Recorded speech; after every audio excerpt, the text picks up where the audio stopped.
وعلى آله أجمعين. اللهم انفعنا بما علمتنا وعلمنا ما ينفعنا وزدنا علما. اللهم ارزقنا فهم النبيين وحفظ المرسلين وإلهام الملائكة المقربين kita rahmatika ya arhamar rahimin. Kita buka dulu kajian pada di momen Maulid ini dengan membaca bacaan basmalah. Bismillahirrahmanirrahim. Untuk menambah keberkahan, mari kita masing-masing membaca surat Al-Fatihah. Dimulai. Dimulai.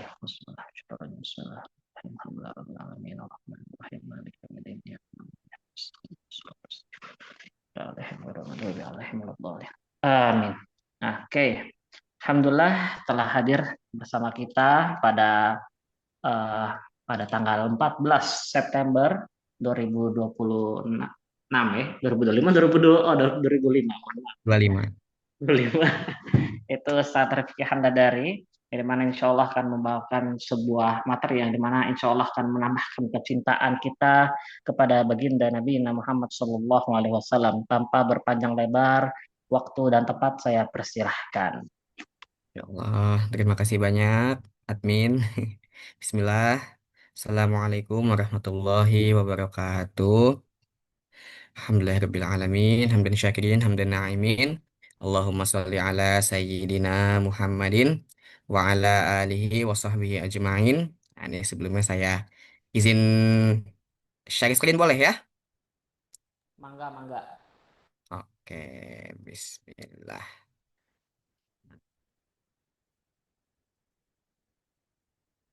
Kelihatan ya? Sudah kelihatan. Oke. Bismillahirrahmanirrahim. Nawaitu ta'allum wa ta'lim wa naf'a wal intifa' wal ifadah wal istifadah wal hatha ala tamasuki bi kitabillah wa sunnati Rasulillah sallallahu alaihi wasallam ibtigha amradatillah wa husnihi wa qurbihi subhanahu wa ta'ala la haula wa la quwwata illa billahil aliyyil azim. Subhanaka la ilma lana illa ma 'allamtana innaka antal alimul hakim farabbis shrah li sadri wa yassir li amri wahlul 'uqdatam min lisani yafqahu qawli. Alhamdulillah segala puji bagi Allah Subhanahu wa taala karena dialah Allah Subhanahu wa taala raja di atas segala raja yang raja selain Allah hamba. Dialah Allah Subhanahu wa taala yang maha kaya, yang kaya selain Allah miskin. Dan dialah Allah Subhanahu wa taala yang maha berilmu, yang berilmu selain Allah para penuntut ilmu. Dan dengan segala keagungan sifat-sifat Allah tadi, Allah memilih satu hambanya yang paling mulia, satu hambanya yang paling agung yang menjadi pemimpin umat akhir zaman. Nah, beliau adalah Rasulullah Muhammad Sallallahu Alaihi Wasallam yang semoga sholawat serta salam tersampaikan kepadanya, kepada keluarganya, kepada sahabatnya yang juga semoga sampai kepada kita umatnya hingga akhir zaman. Amin amin ya rabbal alamin.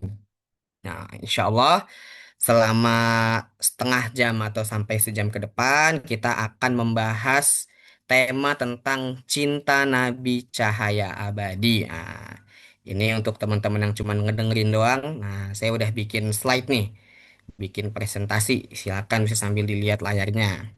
Ini tema kita. Lanjut. Oke, kita mulai dari Senin 12 Rabiul Awal. Jadi sebenarnya tanggal apa ini? Senin 12 Rabiul Awal itu adalah tanggal kelahirannya Rasulullah Shallallahu Alaihi Wasallam. Yang mana kita di bulan Rabiul Awal nih sekarang nih artinya bertepatan dengan bulan lahirnya Nabi Muhammad. Nah, kita senang atas lahirnya Nabi Muhammad. Jadi sebenarnya kelahiran Nabi Muhammad itu ulama masih berbeda pendapat tanggalnya tanggal berapa. Cuman yang paling masyhur, yang paling dikuatkan sama ulama adalah tanggal 12 Rabiul Awal. Harinya hari apa? Harinya hari Senin. Nah, jadi kenapa kita bisa yakin harinya hari Senin? Itu ada di hadis. Di hadis waktu itu Nabi Muhammad selalu apa? Selalu puasa ketika hari Senin sehingga ditanya sama para sahabat, "Wahai Rasulullah, kenapa engkau senantiasa puasa di hari Senin?" Nah, kata Nabi Muhammad, "Karena hari Senin adalah hari kelahiranku." Maka dari itu Hari Senin, tanggal 12 Rabiul Awal adalah hari kelahiran Rasulullah Muhammad Sallallahu alaihi wa ala alihi wa sahbihi wasallam. Nah, kemudian sebelum kita lebih lanjut, kita mesti tahu dulu nih, Rabiul Awal di sini saya tandai nih. Rabi' saya bedain warnanya. Apa sih artinya Rabiul Awal? Apa arti dari kata Rabi'? Nah, jadi Rabi' itu artinya dia musim semi. Saya coba teman-teman nih kalau gak yakin, silakan bisa dibuka di kamus ya. Apa artinya Rabi'? Nah, Rabi' itu artinya adalah musim semi. Musim semi itu dia musim yang paling indah di antara empat musim lainnya. Jadi kalau di luar negeri itu ada musim panas, musim dingin, musim semi, sama musim apa lagi? Musim gugur. Di antara empat musim, yang paling indah itu musim semi. Musim di mana orang bergembira atas kedatangannya. Musim di mana bunga-bunga bermekaran di musim tersebut. Nah, makanya kalau kita mau umroh atau misalnya kita mau jalan-jalan kemana, biasanya pas masuk musim semi, semi itu tiketnya lebih mahal. Karena musim semi itu musim yang paling dicari-cari orang, yang paling indah. Nah, dan di musim inilah Nabi Muhammad lahir, di musim semi, di musim yang indah. Ini kebetulan atau enggak nih? Saya rasa harusnya enggak ya, karena dalam agama Islam itu enggak ada yang namanya kebetulan. Karena hadirnya Rasulullah di musim semi itu sama kayak musim semi itu sendiri, yaitu membawa kegembiraan, membawa kesenangan, membawa kabar yang gembira untuk kita semua.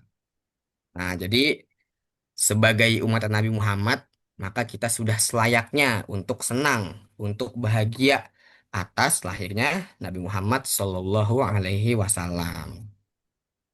Lanjut. Nah, bahagia atas kelahiran Nabi. Karena kenapa? Karena sejatinya bahagia atas kelahiran Nabi Muhammad itu perintah langsung dari Allah Subhanahu wa taala di dalam Quran. Allah di Quran berfirman apa? Di surat Yunus ayat 58, Bismillah, Qul bifadlillah wa birahmatihi fabidzalika falyafrahu huwa khairum mimma yajma'un. Yang artinya, katakanlah dengan karunia Allah dan dengan rahmatnya Allah, maka hendaknya mereka bergembira. Nah, hendaknya bergembira. Karena apa? Karena itu semua lebih baik dari apa yang mereka kumpulkan. Di sini kita bertanya-tanya. Di sini, di ayat ini gak ada kata Nabi Muhammad sama sekali nih. Nah, padahal Allah nyuruh kita bahagia atas apa? Atas karunia dan rahmatnya Allah. Gak ada kata Nabi Muhammad. Maka dari itu, kalau kita lihat di ayat yang lain, Allah berfirman, Wa ma arsalnaka illa rahmatan lil alamin. Yang artinya, dan tidaklah kami mengutus engkau wahai Nabi Muhammad, melainkan menjadi rahmat, nah, menjadi kasih sayang untuk alam semesta.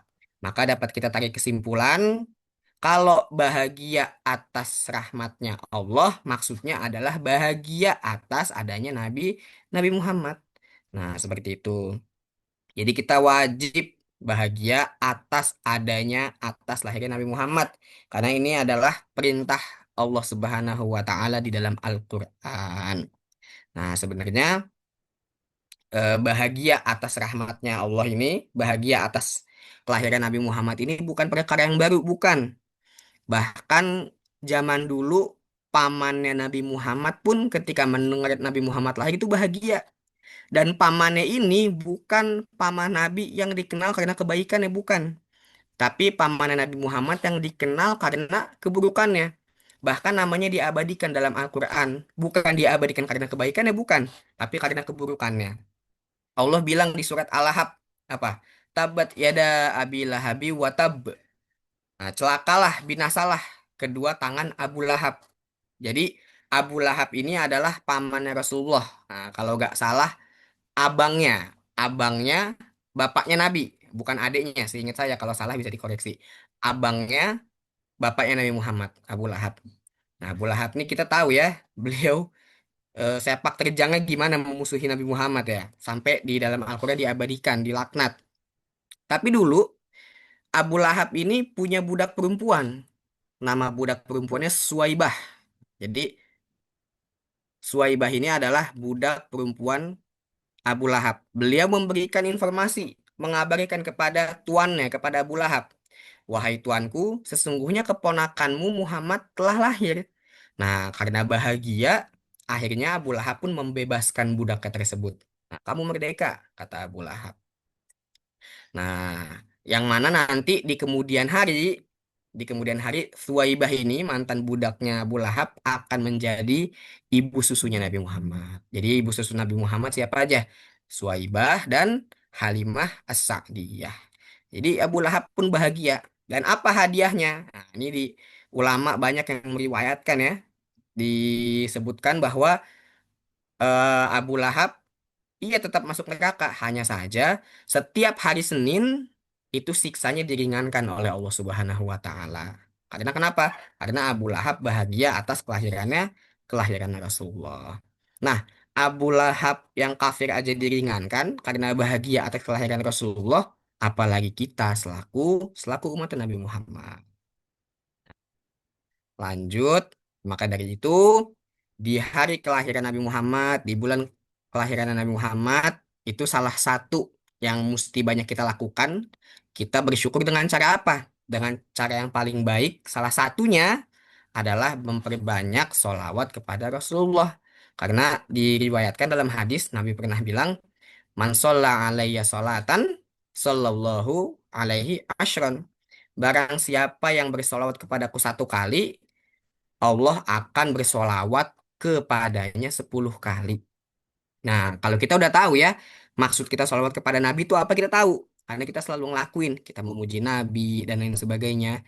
Tapi apa sih maksudnya Allah bersolawat kepada kita?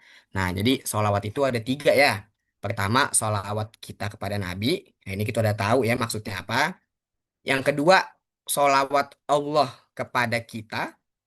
Yang ketiga, solawat malaikat kepada kita. Nah, ini tiga-tiganya artinya beda nih.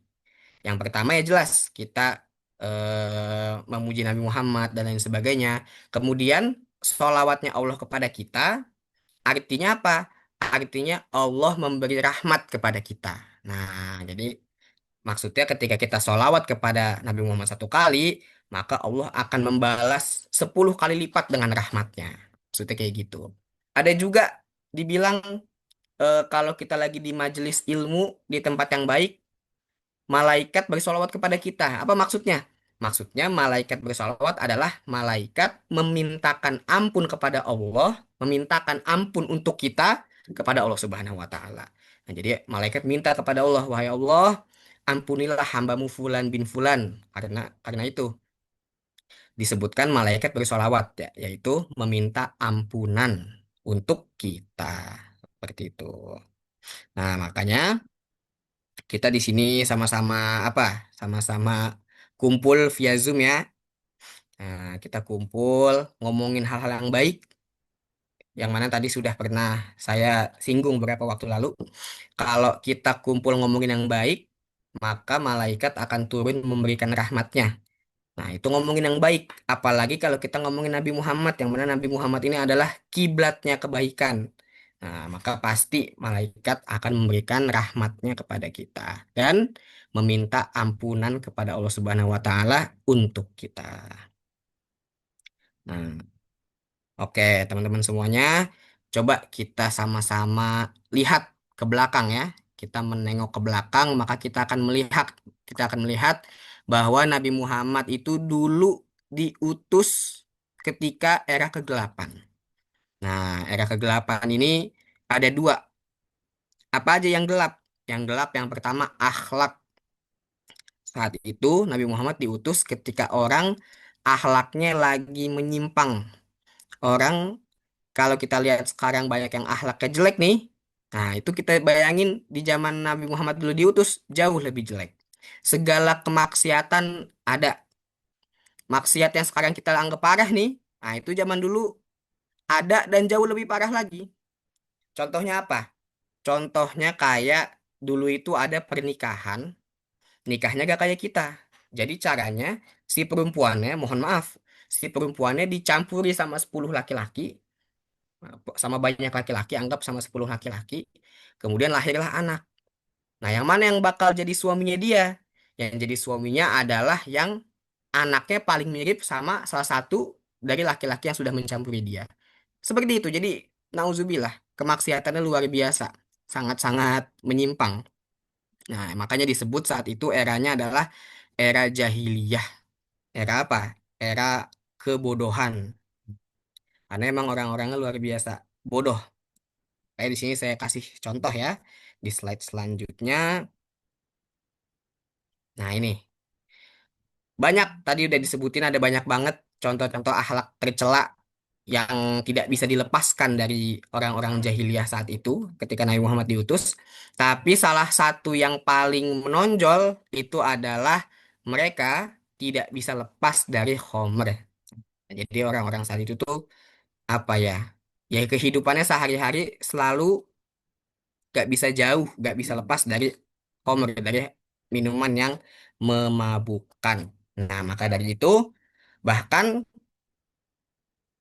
nah, Allah Subhanahu wa Ta'ala pun akhirnya memberikan ilham, memberikan wahyu kepada Nabi Muhammad untuk menghapuskan kebiasaan tersebut. Cuman karena saking menempelnya dengan masyarakat saat itu, jadinya ayat pengharaman khamr atau diharamkannya khamr, diharamkannya minuman yang memabukkan, itu tidak langsung sekaligus haram, enggak. Dibuat gimana? Dibuat bertahap.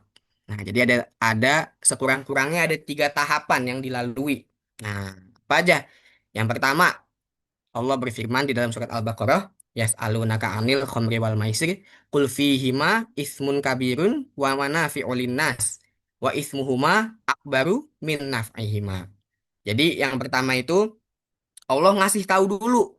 Nah, belum diharamin belum. Allah ngasih tahu dulu kalau judi dan Homer itu ada manfaatnya. Nah, ada manfaatnya, akan tetapi ada mudaratnya juga.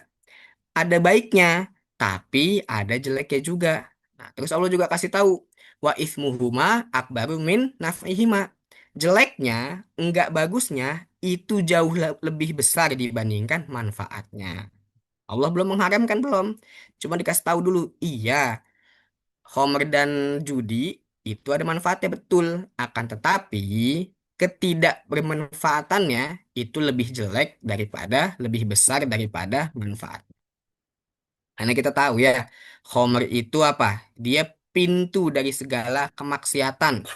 Karena orang kalau udah mabok, dia gak tahu dia ngelakuin apa. Bisa-bisa dia berzina sama orang, bisa-bisa dia ngebunuh orang, dia gak sadar. Nah, dari itu, di sini dikasih tahu. Nah, baru tahapan yang selanjutnya ketika orang-orang udah tahu nih, dikasih tahu kalau Homer itu lebih banyak keburukan ya, baru Allah berfirman, ya ayyuhalladzina amanu la taqrabus sholata wa antum sukaro. Hatta apa? Hatta ta'lamu ma taqulun. Jadi akhirnya Allah mengharamkan, tidak diperbolehkan minum khamr atau mabuk kalau kita mau sholat. Jadi dibatasin, nggak dibolehinnya hanya di waktu tertentu. Kapan? Yaitu ketika mau sholat. Di luar itu silakan dah, masih dibolehin tuh. Akan tetapi kalau sholat harus dalam keadaan sadar, dalam keadaan kita tahu kita ngomong apa nih, kita sadar, kita tahu apa yang kita omongin. Nah, jadi kan gak lucu gitu. Misalkan orang sholat dalam keadaan mabuk, misalkan dia baca surat Al-Kafirun. Kuliah ayuhal kafirun la a'budu ma ta'budun wala antum a'biduna ma a'bud wala ana a'budu ma abattum wala antum a'biduna ma a'bud wala ana a'budu ma abattum. Muter-muter di situ. Gak selesai-selesai. Kenapa? Karena dia mabuk. Nah, jadi dia baca ayat, muter-muter di situ tuh ayatnya sama. Ya, misalkan dia juga bacanya surat Ar-Rahman. Di situ banyak ayat yang sama, dia muter-muter aja di situ. Karena dia mabuk, dia gak tahu. Nah, sampai akhirnya masyarakat saat itu pun sudah mulai terbiasa. Nah, mulai terbiasa pelan-pelan menjauhi Homer. Baru Allah dengan tegas mengharamkan Homer. Gimana dalilnya? Dalilnya Allah berfirman, ya ayyuhalladzina amanu innamal khamru wal maisir wal ansab apa? Wal azlam rijsun min amali syaiton fajtanibuh. Nah, Allah bilang fajtanibuh, maka jauhilah. Nah, baru ketika ayat ini turun, Allah menegaskan sudah tidak boleh lagi untuk kalian meminum khamr dan perbuatan-perbuatan lainnya seperti judi dan lain sebagainya. Bahkan itu diceritakannya dulu ketika ayat ini turun, para sahabat pun langsung menuangkan minuman-minuman mereka ke jalanan sampai itu jalanan satu kota itu pada basah gitu. Karena saking banyaknya minuman-minuman minuman-minuman memabukkan saat itu. Ketika ayat ini turun, semuanya dibuang ke jalanan. Kayak gitu. Jadi ini, tadi udah dibilang bahwa Nabi Muhammad diutus di era kegelapan. Salah satunya itu masyarakatnya pada gak bisa lepas dari yang namanya khomar. Lanjut. Nah, tadi kita udah bahas apa? Udah bahas penyimpangan dari segi akhlak, kemudian dari segi akidah. Nah, yaitu apa? Yaitu masyarakat sekitar saat itu menyembah kepada selain Allah. Makanya visi Nabi Muhammad itu ada dua. Yang pertama apa? Yang pertama Nabi bilang, Innama bu'istu liutammima makarimal akhlak. Visi Nabi Muhammad yang pertama, sesungguhnya aku diutus, kata Nabi, untuk menyempurnakan akhlak yang baik. Ini tadi udah kita bahas. Kemudian visi Nabi Muhammad yang kedua apa? Yaitu menanamkan tauhid. Tauhid supaya orang menyembah hanya kepada Allah Subhanahu wa Ta'ala. Hanya coba kita sama-sama bayangin kalau seandainya Nabi Muhammad gak diutus. Kita bayangin misal Nabi Muhammad gak diutus, orang bakal bingung dia mau nyembah apa. Nanti ada yang nyembah patung, ada yang nyembah bulan, ada yang nyembah api, ada yang nyembah matahari. Semuanya menyekutukan Allah Subhanahu wa Ta'ala. Nah, salah satunya apa? Ada dalilnya itu di surat An-Najm, afara'aitumul lata wal uzza wa manata tsalitsatal ukhra. Nah, jadi di antara banyak berhala ada tiga yang namanya diabadikan dalam Al-Quran. Siapa aja? Lata, Uzza, dan Manat. Nah, ini di antara tiga berhala yang saat itu dijadikan sesembahan. Bahkan dijadikan apa? Dianggap sebagai anak-anak perempuannya Allah. Ya, gitu. Yang padahal kalau kita perhatiin ya, kalau kita lihat, sebenarnya berhala-berhala yang dulu mereka sembah itu sebenarnya dia orang baik gitu. Jadi yang dijadiin berhala itu aslinya orang soleh yang hidup di zaman sebelum mereka. Contohnya siapa? Contohnya Lata. Jadi di dalam tafsir At-Tabari dijelaskan bahwa Lata ini yang disebut di surat An-Najm ini, Lata itu aslinya dia seorang pembuat roti.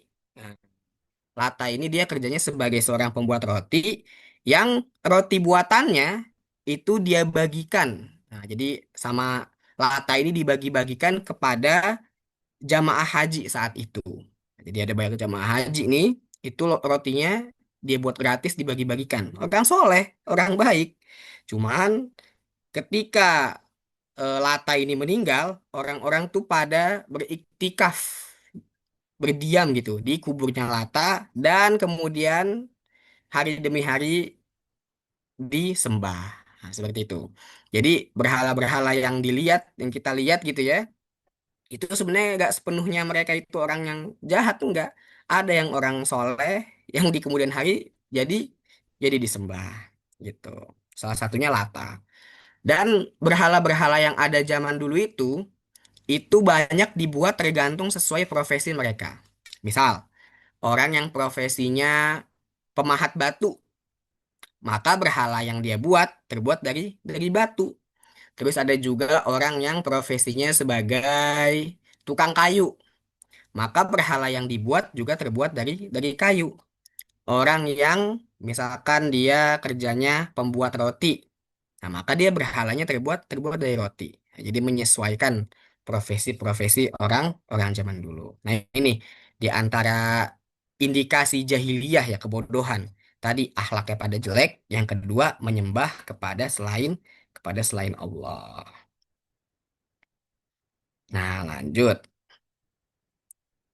Nah, ini pujian kepada Nabi Muhammad sama dengan infinity. Nah, itu saya pakai logo angka 8 dimiringin, itu artinya infinity, tidak terhingga. Nah, jadi kalau kita apa ya, kayak sekarang nih kita ngomongin Nabi Muhammad, itu gak bakal ada habisnya. Nah, sesuai sesuai apa? Sesuai judul kita hari ini, Cinta Nabi Cahaya Abadi ya kalau nggak salah. Jadi cahayanya abadi. Jadi Nabi Muhammad itu mau mau kita kajian 100 jam juga gak bakal cukup untuk ngomongin ngomongin Nabi Muhammad. Coba kita perhatiin berapa banyak buku-buku yang ditulis ngebahas Nabi Muhammad. Berapa banyak? Dari zaman dulu sampai zaman sekarang sampai di masa yang akan datang pasti bakal ada. Terus berapa banyak ceramah-ceramah yang ngebahas tentang Nabi Muhammad. Bahkan orang kafir sendiri pun mengakui ada namanya Michael Hart. Dia menulis apa? 100 ya kalau nggak salah. 100 orang paling berpengaruh sepanjang sejarah. Dia taruh nomor satu siapa? Dia taruh nomor satu Nabi Muhammad. Nah, maka ada ulama yang memuji Nabi Muhammad dengan mengatakan seandainya pepohonan jadi pena dan lautan menjadi tinta, digunakan untuk menuliskan kemuliaan Nabi Muhammad, untuk memuji Nabi Muhammad, maka tidak akan cukup. Karena kenapa? Karena apa? Sifat terpujinya Nabi Muhammad itu sudah tidak ada ujungnya. Jadi mau gimana pun kita mujinya gak bakal cukup. Bahkan ada juga orang yang menulis menulis syair gitu ya.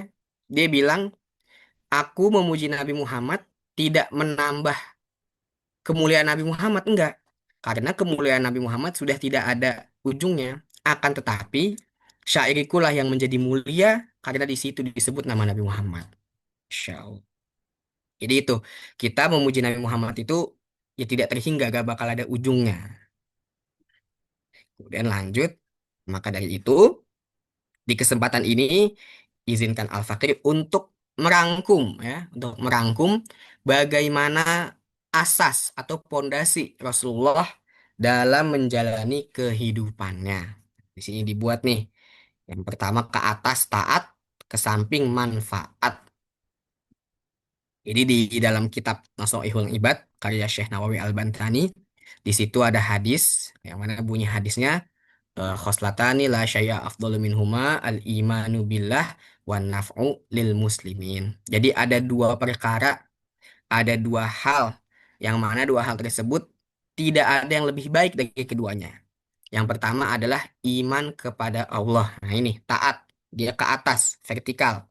Yang kedua adalah naf'u lil muslimin, memberi manfaat kepada sesama, horizontal. Ya, jadi kalau kita lihat sisi taatnya Nabi Muhammad itu sangat luar biasa. Jadi Nabi Muhammad itu gak kayak kita. Nabi itu kalau misalkan udah ngelakuin satu ketaatan, beliau langsung berpikir nih, ketaatan apa lagi yang bisa dilakuin. Nah, kalau kita enggak. Kalau kita misalkan lagi hari libur, udah baca Quran, udah sholat duha, yang ada di pikiran kita, nah ini waktunya kita bisa scrolling handphone. Ini waktunya kita bisa main game. Tapi kalau Nabi Muhammad enggak. Nabi itu faida farokta fansob. Kalau udah selesai sama satu perkara, maka mulai perkara yang lain lagi.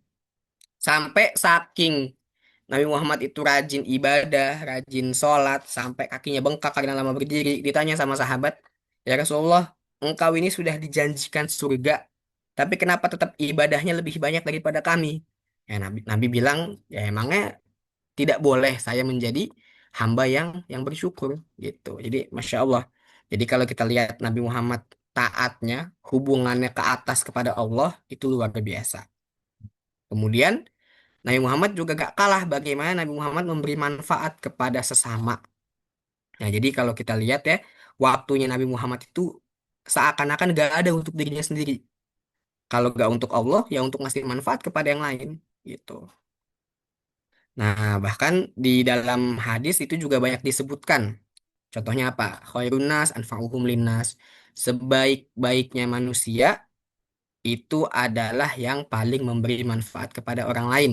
Di hadis yang lain juga dibilang, di antara ciri baiknya keislaman seseorang adalah meninggalkan hal-hal yang tidak bermanfaat baginya. Gitu. Maka dari itu, seorang muslim sejati yang berdiri, berjalan di atas jalan Rasulullah, dia pasti baik dalam dua hal, yaitu taatnya kepada Allah dan kebermanfaatannya kepada sesama. Lanjut. Oke, teladan Nabi di masa kini. Sejatinya, kehidupan Nabi Muhammad itu semuanya full adalah teladan untuk kita. Akan tetapi, saya lagi mikir gitu, ini yang cocok sama kehidupan kita hari ini, apa teladannya gitu kan? Nah, ternyata di kehidupan kita yang kayak gini nih, yang penuh ketidakpastian, atau kata istilah orang in this economy ya kan, yang ekonomi kita lagi gak jelas juga, teladan yang paling bisa kita ambil kayaknya ya yang paling cocok itu sabar. Nah, sabarnya Nabi Muhammad ini luar biasa. Apa aja? Coba kalau kita lihat kehidupan Nabi Muhammad yang terjadi. Nah, ini kita lihat nih yang pertama, yatim. Nabi Muhammad lahir dalam keadaan yatim, dalam keadaan tidak pernah melihat ayahandanya. Nah, ini kurang sabar apa lagi? Dari hari pertama dilahirkan sudah bahasanya ya, sudah harus dipaksa sabar oleh takdir, yaitu lahir tanpa pernah melihat wajah ayahnya. Kemudian hidup 6 tahun kemudian, ketika usianya 6 tahun, ibundanya wafat. Ibundanya wafat, kemudian diasuh oleh kakeknya. Nah, kemudian diasuh oleh kakeknya. Kemudian ketika usianya 8 tahun, kakeknya wafat. Nah, ini maksudnya kakek ini ya, kakeknya wafat. Sudah kemudian menikah dengan Sayyidah Khadijah, punya anak. Ternyata anak laki-lakinya semuanya itu wafat juga. Nah, jadi Nabi Muhammad anaknya yang laki-laki wafat semua ketika usianya masih pada belia, ketika masih pada kecil-kecil wafat. Sehingga Nabi Muhammad dicemooh sama orang yang benci sama Nabi Muhammad. Dikatain Nabi Muhammad dihina-hina, dibilang dasar kamu Muhammad abtar. Dikatain kayak gitu. Apa itu abtar? Abtar itu terputus. Nabi Muhammad dikatain Nabi Muhammad terputus, gak punya keturunan. Kemudian Allah mengatakan inna syani'aka huwal abtar. Sesungguhnya orang yang ngatain, yang bilang Nabi Muhammad terputus gak punya keturunan, merekalah orang yang sejatinya terputus. Terputus dari rahmatnya Allah, terputus dari hidayahnya Allah, dan lain sebagainya. Gak sampai di situ. Kemudian di tahun yang sama, istrinya Nabi Muhammad dan paman tercintanya wafat. Nah, apa istilahnya? Amul Huzni.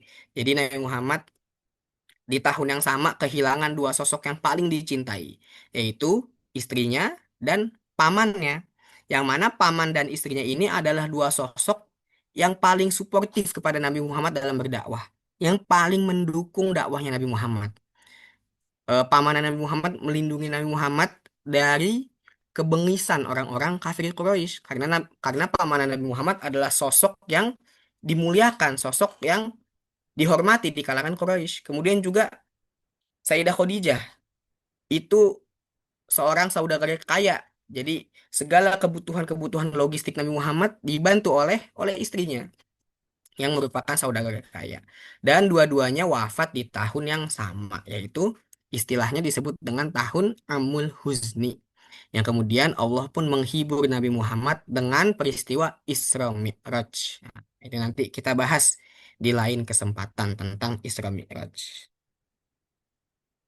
Jadi itu ya, kita melihat bagaimana kesabaran sosok Nabi Muhammad. Lanjut. Nah, maka dari itu sudah sepatutnya ya kita bersyukur menjadi umatnya Nabi Muhammad. Kita wajib nih kita bersyukur. Kenapa? Karena di dalam kitab Nasaihul Ibad disebutkan bahwa Allah Subhanahu wa taala memberikan 4 kemuliaan untuk umat Nabi Muhammad. Jadi kalau kita lihat ya, nabi-nabi terdahulu itu semuanya rindu kepada Nabi Muhammad. Nah, nabi-nabi terdahulu ingin bertemu dengan Nabi Muhammad. Karena Nabi Muhammad adalah pemimpin para nabi. Nah, yang bahkan Nabi Adam alaihissalam pun diceritakan di dalam kitab Nasuhul Ibad bahwa Nabi Adam ingin menjadi bagian dari umat Nabi Muhammad. Nabi Adam iri, tanda kutip ya, iri kepada kita sebagai umat Nabi Muhammad. Kenapa? Karena Allah Subhanahu wa taala memberikan empat kemuliaan kepada umat Nabi Muhammad yang Allah gak berikan kepada Nabi Adam alaihissalam. Apa aja? Yang pertama, Allah Subhanahu wa taala menerima taubat Nabi Adam hanya di Mekah. Sedangkan umat Nabi Muhammad dapat bertaubat dimanapun ia mau. Jadi ketika Nabi Adam alaihissalam dipindahkan dari surga ke bumi, nah itu Nabi Adam alaihissalam merasa bersalah sehingga keliling apa untuk bertobat kepada Allah. Cuman taubatnya hanya diterima ketika beliau di Mekah. Sedangkan kita nih umat Nabi Muhammad mau bertobat dimanapun Allah terima taubatnya. Nah, apa kemuliaan yang kedua? Yang kedua, ketika Nabi Adam alaihissalam berbuat kesalahan, Allah langsung melepas pakaiannya hingga terlihat auratnya. Nah, jadi ketika Nabi Adam alaihissalam waktu itu memakan buah huldi, yang pertama kali Allah lakukan, hukuman pertamanya adalah ditanggalkan seluruh pakaiannya Nabi Adam sehingga terlihat auratnya. Nah, sedangkan kita nih, umat Nabi Muhammad yang durhaka maksiat kepada Allah Subhanahu wa taala dalam keadaan membuka aurat, Allah tetap memberikan kita nikmat pakaian. Jadi itu, ini kemuliaan umat Nabi Muhammad yang Allah kasih, tapi Allah gak kasih kepada Nabi Adam alaihissalam. Kemudian yang ketiga, yang ketiga, Nabi Adam alaihissalam berkata, ketika aku berbuat dosa, nah jadi ketika Nabi Adam berbuat kesalahan di surga, Allah langsung pisahkan aku dengan istriku di dunia. Jadi dipindahin ke dunia Nabi Adam dan Siti Hawa, tapi dipisahkan. Sedangkan umat Nabi Muhammad, kita nih umat Nabi Muhammad, yang terkadang bahkan kita berbuat dosa bareng sama istri kita. Tapi Allah tidak pisahkan kita dengan istri kita di dunia. Nah, itu. Jadi Masya Allah kita dikasih kenikmatan yang luar biasa. Kemudian yang terakhir, yang keempat, Nabi Adam alaihissalam berbuat satu kesalahan di surga. Nah, jadi Nabi Adam alaihissalam cuman makan buah huldi, satu kesalahan di surga, Allah langsung pindahkan dari surga ke dunia. Sedangkan kita, umat Nabi Muhammad, yang pagi, siang, sore, malam melakukan ribuan, bahkan jutaan maksiat, tapi kalau kita bertobat kepada Allah, Allah akan pindahkan kita dari dunia ke surganya kelak. Amin.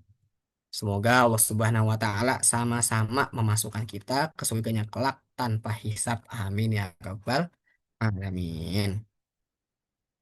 Nah, ini terakhir ya. Semoga apa? Ya Rasulullah, hadirnya engkau di dunia adalah rahmat bagi semesta. Semoga kami tergolong di antara mereka yang hidup dalam naungan cintamu dan wafat dalam membawa sunnahmu. Nah, Masya Allah. Nah, semoga yang singkat ini dan manfaatnya. Bang lebih mohon maaf, saya kembalikan kepada MC.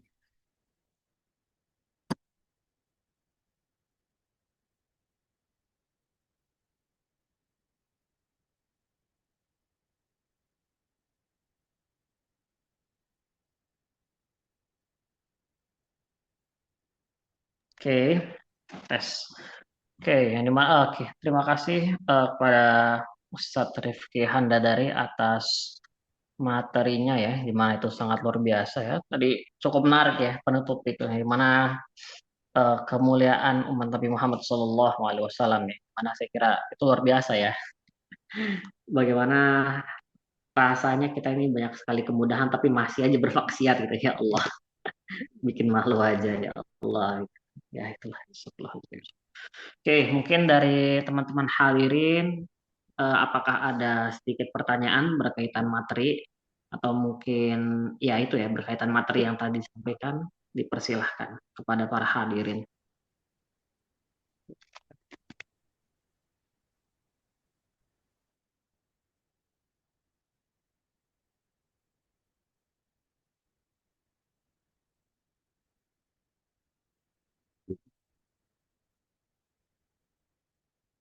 Apakah ada dari hadirin yang ingin bertanya? Eh, Dimanfaatkan ya, silahkan dimanfaatkan. Jangan sampai kesempatan lewat, ternyata ada Hmm, pertanyaan yang belum ditanyakan. pada malu nih kayaknya nih.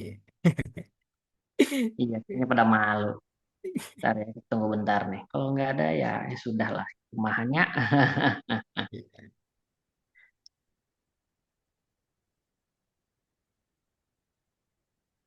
Oke. Alhamdulillah.